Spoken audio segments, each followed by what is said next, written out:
Western Conference Final is down to a best of 3 games, all knotted up at 2 as things shift back to Vancouver for Game 5 tonight on 6:30. Ched, let's get you a quick pregame meal ahead of what promises to be another barn burner.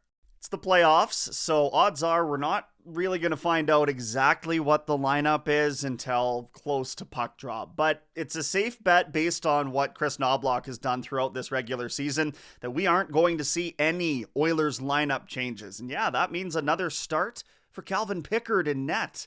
Why not? I mean, you need average goaltending at this time of year. You don't need anything more when your team is playing like they did in that Game 4.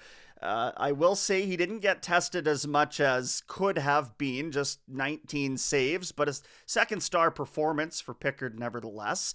And Vancouver pushed hard in that third period, so to see a couple goals get past him there, not tremendously surprising.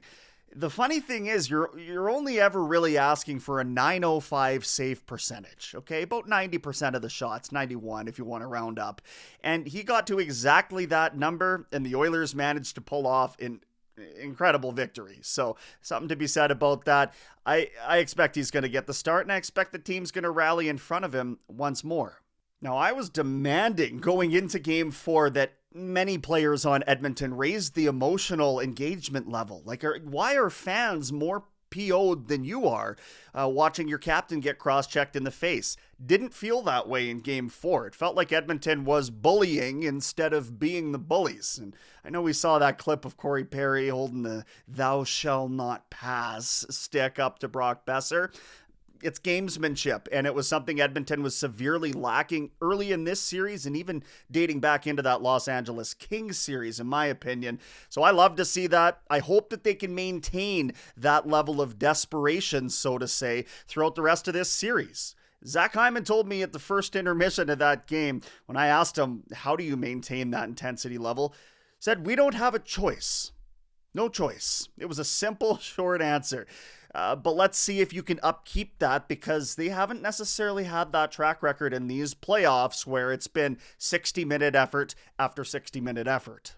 Something else that really worked in favor of the Oilers was having Connor McDavid and Leon Draisaitl on separate lines.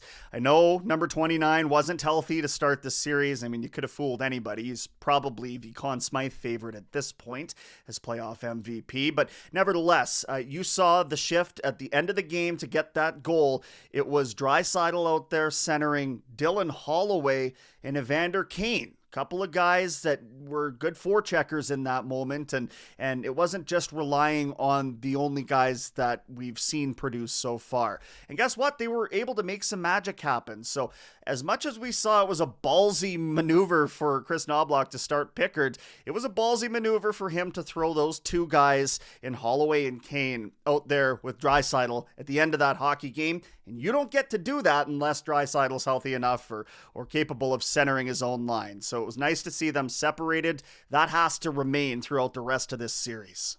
Bottom line is, you're getting a serious pushback from a Vancouver team that got called out by their head coach, Rick Tocchet, saying they can't have the 5 or 6 passengers that they had in Game 4. And the irony in that, to me, is that that's how I felt about Edmonton in the first few games of this series. Margins are slim. It's been 8 straight 1-goal games for Vancouver, win or lose. You wonder if the Seelovs Dam might end up bursting at some point. We'll see if Edmonton can take advantage out on the road in a hostile environment once again. It's an 8 o'clock puck drop tonight on 6:30 Ched.